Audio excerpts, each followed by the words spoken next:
Now, let's talk about the biggest one. And this was my guess. I think I commented on one of your posts and I was like, bet you the number one thing was this particular thing. And it is the biggest thing. That was 49% of all reviews mentioned it. Standalone, it did not matter. Welcome back to another episode of Dental Marketing Theory. I'm your host, Gary Bird. I'm the owner of SMC National, where we help offices just like yours level the playing field against the big guys out there so you can grow the way that you want, but you can't grow if you're getting a bunch of bad reviews. Today, I have the owner and CEO of dentistoffices.com, Evan, who is going to break down the top reason people leave bad Google reviews. And the last one's going to blow your mind, and it's very fixable. You can almost remove all bad Google reviews if you just solve this one problem. This is a very impactful episode. And at the end, we give you the list of why people leave bad reviews, how to respond to them, and Evan offered to do a free backlink to help you grow your SEO for free. Stay tuned. All right, we are live, and this is going to be a good show because recently I saw Evan. If you haven't seen Evan, you're probably not on Facebook very much, but he is all over the place on Facebook, and he has great content. I'm always interacting with his content, and he recently posted something that I was like, dude, this is so good. I got to bring you on the show to talk about it because I think it could really help people. And he created a list. He touched over, I think, 100,000 offices and looked at their Google My Business and saw why, not what, but why patients leave bad reviews. And I was like, man, I got to get you on and we got to talk about this. And so today we're going to go over the top 5 reasons people leave bad reviews and then how to prevent it. And at the end of the show, we're going to give you this list so you can go through it. You can see how to prevent these kind of bad reviews because it really boils down just to a couple things. And Evan's going to be giving away a free backlink to help you with your SEO from his website because he has an amazing website. So you're going to want to stay tuned for this one and really listen to it. So first, Evan, how did this come about? How did you even think about asking for this list or pulling this list? Right. So with dentist offices, we've taken reviews directly for a long time. So we do a lot with reviews.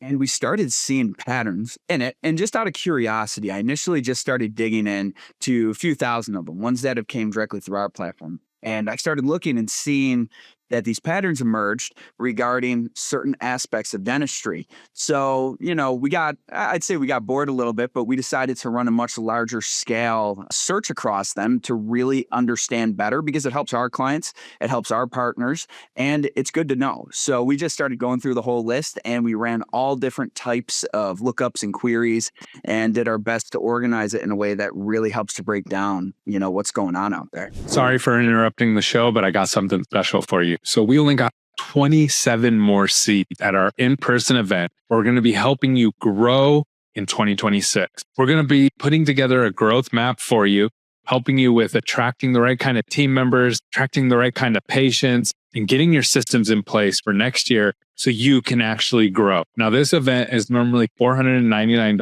but I have a discount code down below for $199. Make sure you sign up right away. There's only a few seats left. We look forward to seeing you soon. Now back to the show. All right, so let's jump into this. And just so everybody knows out here, you need to definitely check out Evan's website, dentistoffices.com, and check it out. It's a great platform, a lot of useful stuff on there, and it will help your practice. I don't think there's really any downside or why someone wouldn't go and at least consider it for their practice. And then from there, your wife's also a dentist. So this is not something he's just out here. He's not like me, out here just marketing and stuff and has no idea what's going on.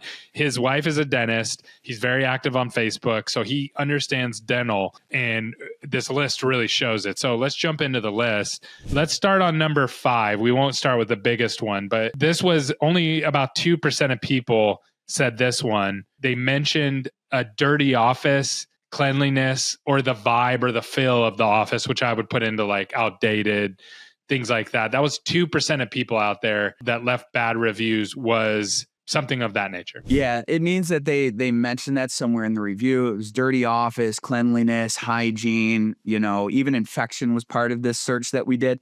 So it wasn't a leading cause, but it was definitely up there. It was enough to make a percentage because there were some things that just never hit the list.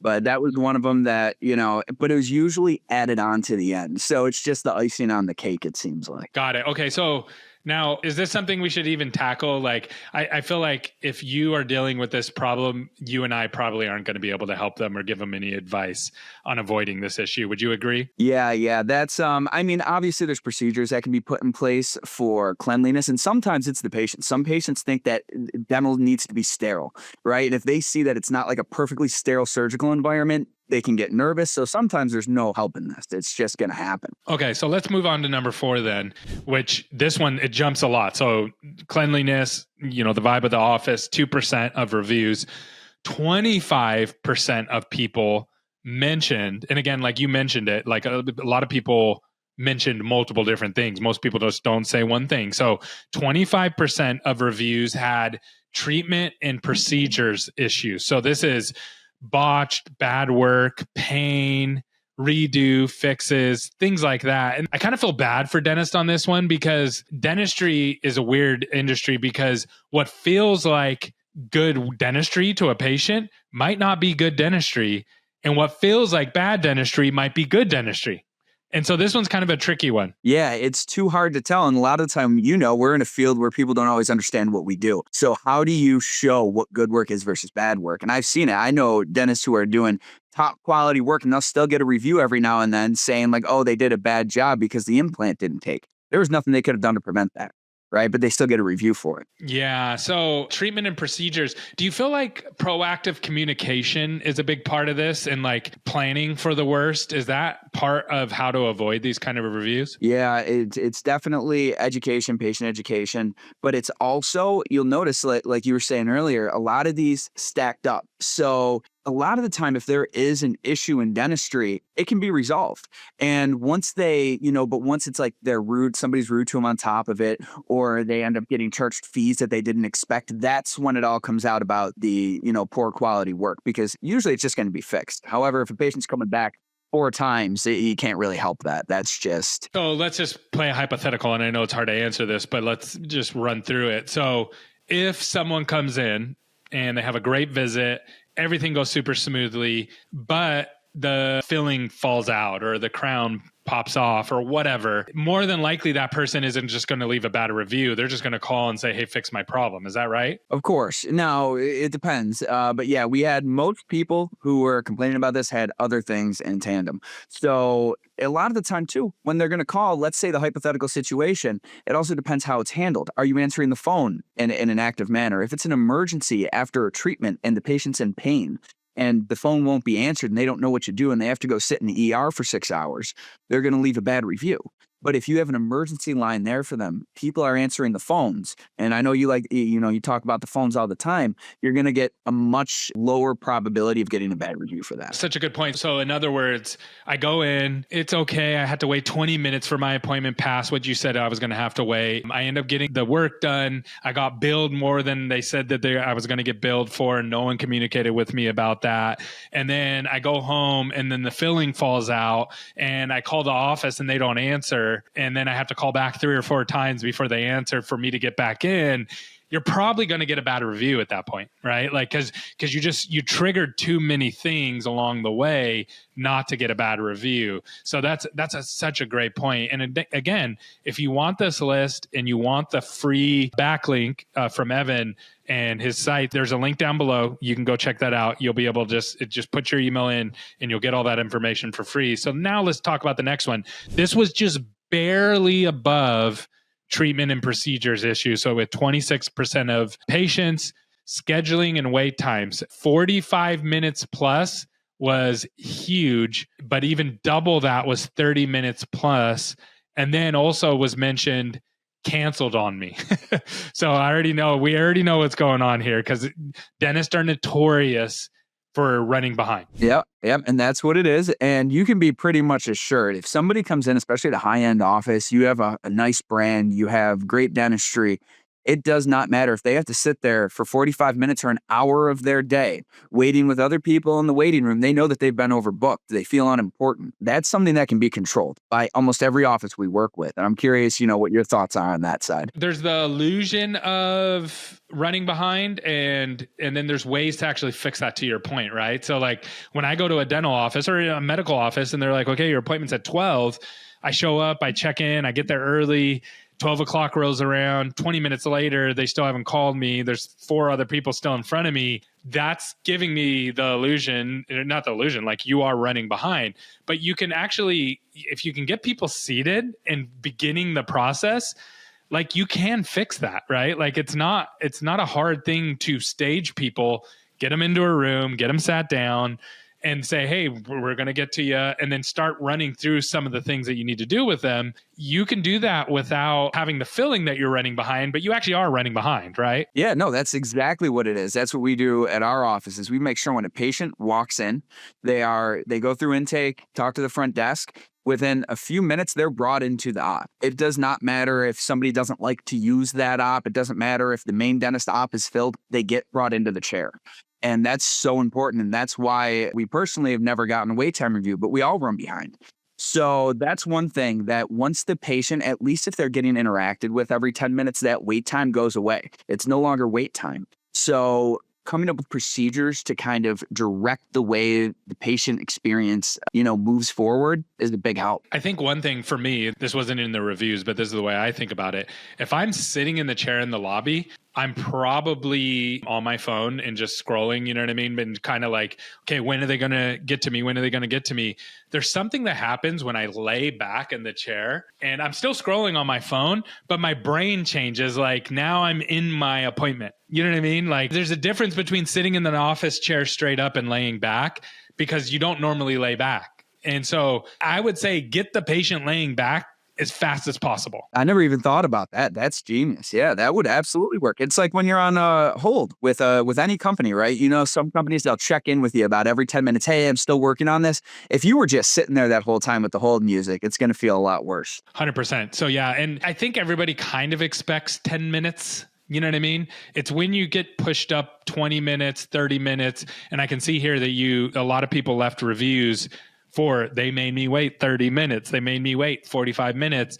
It's kind of like now you wasted a whole block of time. Does that make sense? Because we all work in calendars. And so it's like, I don't really block my calendar in 10 minutes. I block it in 15, maybe 30, most people in an hour. So when you start blowing whole blocks of time with no communication, people are going to get ticked off because they could have done something else with that time. And now you just wasted it. And so it's a lot of that can be prevented. All right, let's talk about the next one. Because this one actually, this is a big one. So we went from 25% for treatment and procedures, 26% for scheduling and wait times. And then we jumped all the way to 39%. That's big. Now you're pushing into huge swaths of people. They mentioned manners and dental struggles with this. And I talk about this a lot, but people kind of brush me off when I talk about it. Rude was mentioned almost 14,000 times dismissive 5,000. And then called me names was mentioned 616 times. Yep. Called me names. There wasn't a lot more that I was going to put in there. Like people were very specific with the names they were called. So some of the reviews got a little funny, especially through our platform because we don't censor the way that, Google does sometimes. So we get some funny ones. And it's always, that is the number one cause though for like standalone reviews too, is people being rude. Meaning they didn't put any other reason of why they're leaving a review. They're just like, these people are rude. Yep. I will put that in the list too, what percentage of these were standalone. So when people download that from your site, that'll kind of give more insight into that. But yeah, it was, if they were called a name, a lot of the time it's the front desk. I see, we actually have one review here. I don't know if you want to go over them right now. Basically, they went and said how great the doctor was. They said the doctor's amazing, nothing but nice. But the front desk, the front office manager was one who was dismissive and they don't know what their job is. And, this is paraphrasing, but that shows that no matter how good the dentist is, a bad front desk staff will still get you a 1-star review. That's so rough. And here's the thing. I tell people, go call 10 offices in your market, 10 of your direct competitors, and ask basic dental questions like, hey, when can you get me in? Or, hey, how much is aligners? Or, hey, how much is an implant? Just like basic questions. 7 to 8 of those offices are going to be really rude to you. And I feel like medical as a whole, we begin to lack empathy because we do what we do every day. I do dental marketing. You guys run a dental office. People are listeners. You see all these patients coming in and out and you just see the same problems. But patients are actually very fearful of the dentist, like very, very scared of the dentist. And so when they're calling and asking a basic question, they're usually working through some level of fear, anxiety, and then we get dismissive because it's like, well, you're like the 100th person to ask me this stupid question. We don't say that necessarily, but we have that attitude. And when that happens, like, patients are going to say that. The other thing, I see this happen closer to the chair around like treatment coordinating or hygiene. I see this happen a lot too. What's the fix to this though? Because I definitely am not qualified for the fix around this one. Yeah, the fix for this is staff training, right? That's what it's going to come down to. Nobody's going to care as much as the owner does. Right now, if you're the owner and you're rude, that's a whole different problem that I'm not even going to get into. Okay. But it is about staff training. The review I was looking for, I'll get a little bit more in detail on it. It says the owner/owners must not value the reputation of the clinic. She is rude beyond means and very loud. Don't ever think you can discuss your account with her in an adult manner because she will let you and everyone in hearing distance know she don't care and not her problem. Now, she don't care. So when that starts happening, you know that's just an issue with staffing, but it's also the owner's not paying attention. They should be doing call reviews. And I tell people this all the time. If they have low conversion rates in marketing and they're saying, well, we're getting calls, but they're not going into the chair. Review your calls, review how they're talking to the patients. And if it's a problem, you need to address it. But a lot of people let their front office staff run their office. And that's a problem. It is a problem. You know, I was just talking with, I train our team on this, and I was just talking to somebody else who manages a lot of dental practices. And we were talking about how to get the owner doctor to care about what's happening on the phones.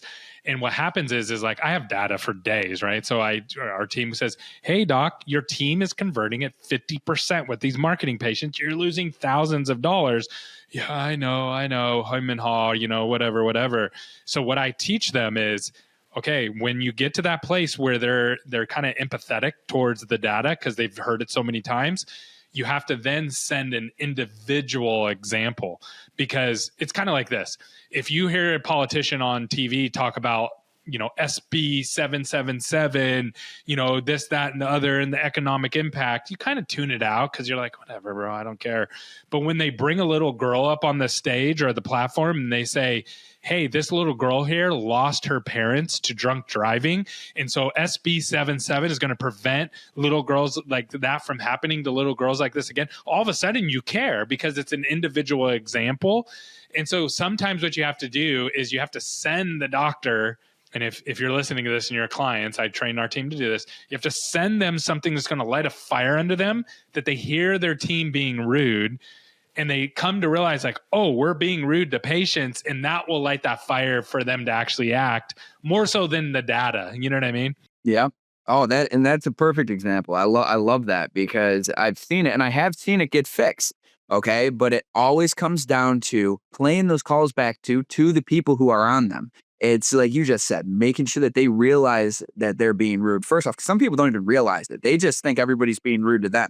And that's not always the case. And sometimes you got to let patients be rude to you. You shouldn't let them walk all over you, but you got to give a little bit of slack, you know? Yep. Empathy. You got to practice empathy. You got to assume, okay, maybe they're scared. We do this with doctors because sometimes doctors are short with our team. Now I won't let anybody cuss out my team, and I won't let anybody like fly off the handle with my team. We'll fire a client if they do that. But I also try to teach them, guys, they're stressed. They're running a practice. They're working their butts off. They don't have enough new patients. They don't even realize their team is the reason yet. We haven't done a good job getting them to understand that yet. So let's have a little bit of empathy. I think that goes a long way. Now, let's talk about the biggest one. And this was my guess. I think I commented on one of your posts and I was like, bet you the number one thing was this particular thing. And it is the biggest thing.